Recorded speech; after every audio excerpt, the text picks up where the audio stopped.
Aquaculture Pilot Project and Environmental Research SNAPA was started back in 1999, spearheaded by Dr. Barrington Brown.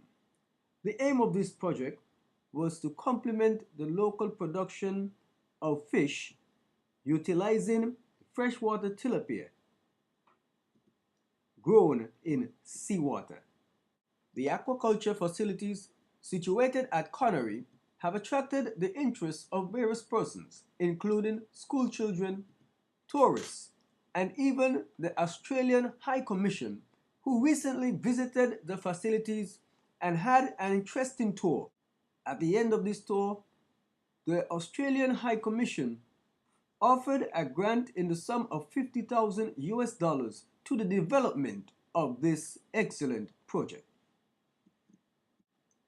The Australian High Commissioner, Mr. Philip Cantwell, and his entourage was accompanied by the Director of Agriculture and St. Kitts, Mr. Ashton Stanley, along with members of the Department of Fisheries.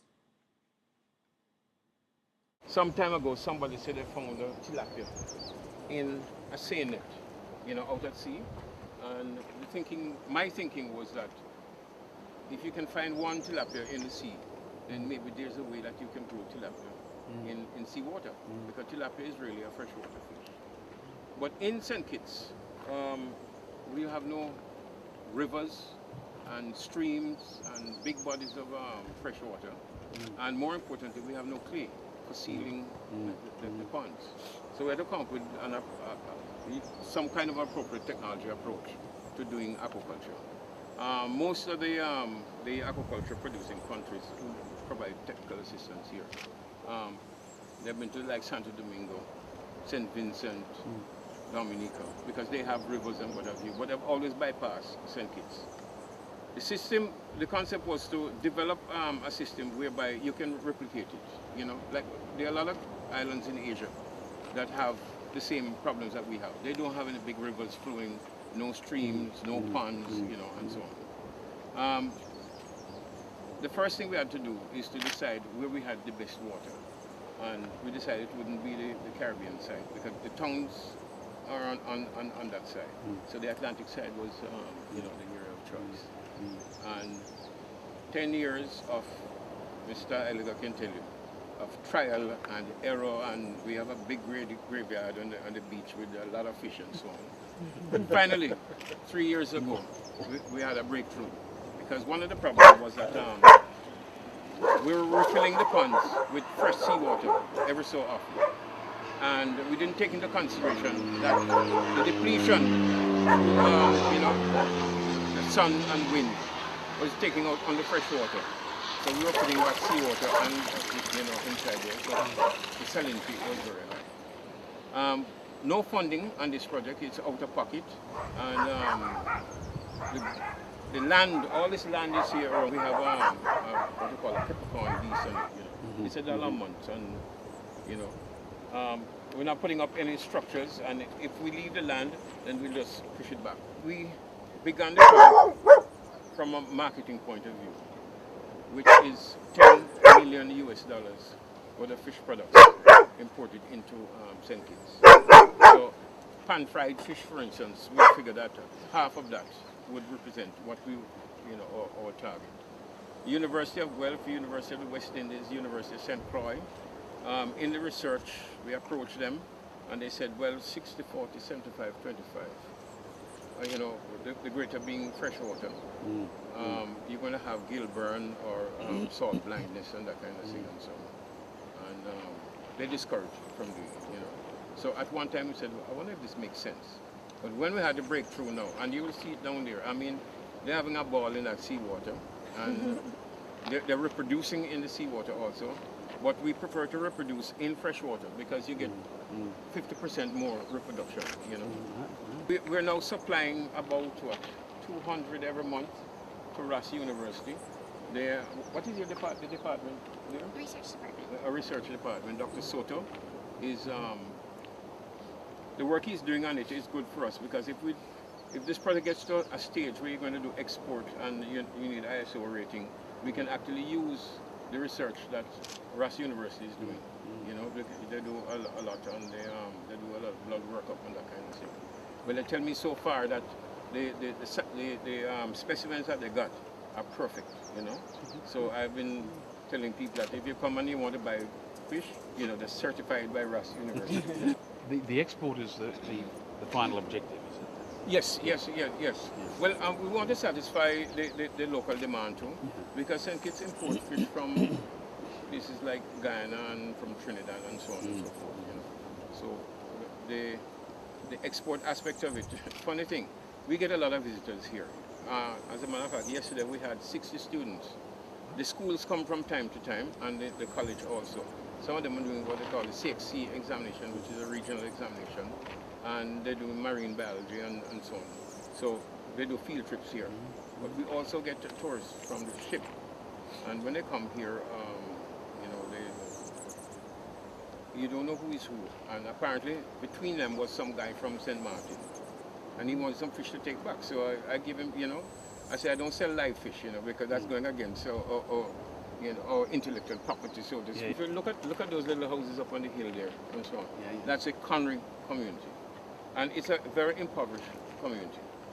I mean, there's no employment in this area, and the 17 to 25 age group up there is more than 60% of the population.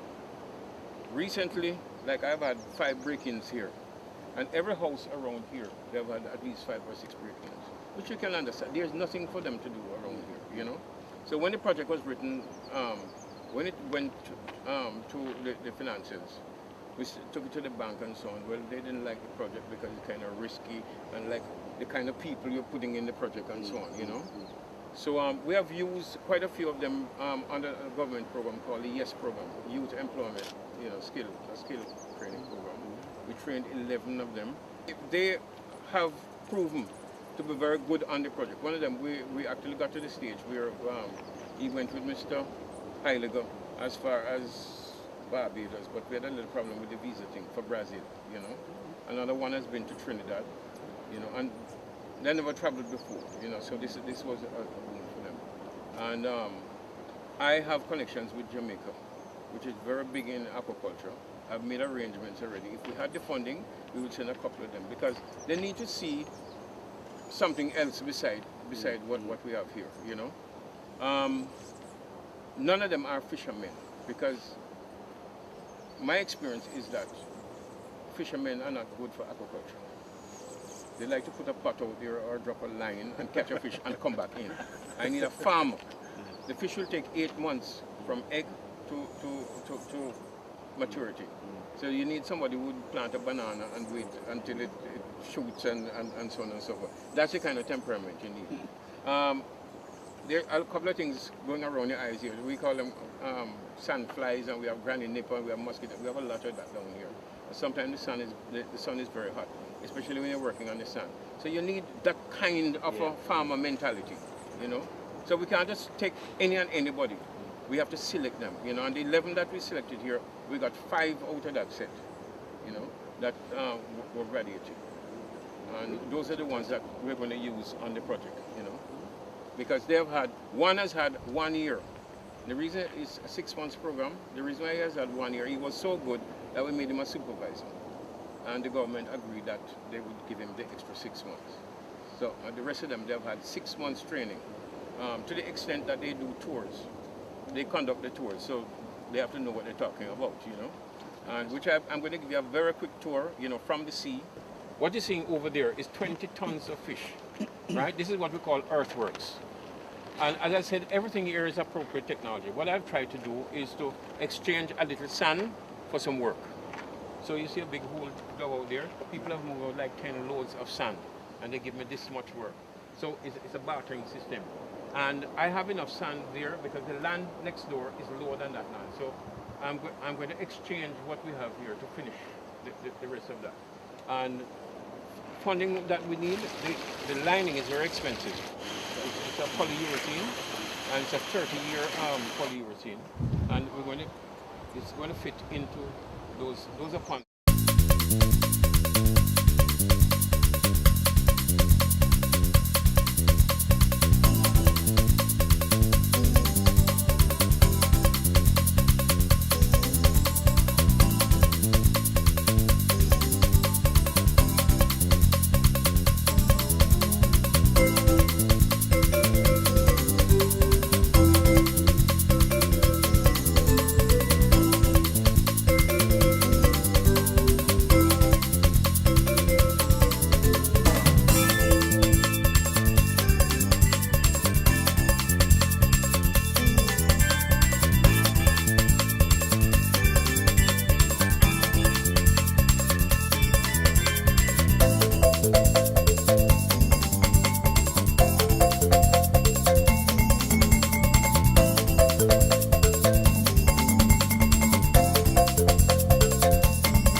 government through the Direct Aid Program is very happy to be providing some small financial support, around $50,000 US, to Dr. Brown's work here at the Snapper Project. I'm very pleased to be able to introduce Mr. Bill Trudell, who's a very senior official of the Australian Department of Foreign Affairs and Trade, to convey the formal advice to you, Dr. Brown, of Australia's grant for this project, and look forward to coming and visiting your farm this year and observing how things progress. Congratulate you on what you're doing for Dr. Brown, and we give you this small gesture of support from the Australian government. Thank you very much. We hope to keep in touch with you and know more about your project. Snapper, appreciate it. Thank you very much. Well, this is very timely because, as you can see, we're going into the production phase. This is, to a large extent, the research phase. Yeah. So the production phase, which we need everything. We need the pumps, we need the lining, we need the pipes, and all that kind of thing. And we're almost duplicating what you see over here, over on that side, and with the other side, because we're tying in some on the other side, you know. So as I said, this is extremely timely. They say in aquaculture, if you want to make a fortune, you have to spend a small fortune. Well, you know, we're doing it in time and blood and sweat equity, and with this assistance, and we have other people who supply the land and all that type of thing. So, you know, it's a very symbiotic kind of a relationship, you know. And I think when you come back and see what we've been able to do this with nothing. When you come back and see what we've been able to do with this, I think you'll be impressed.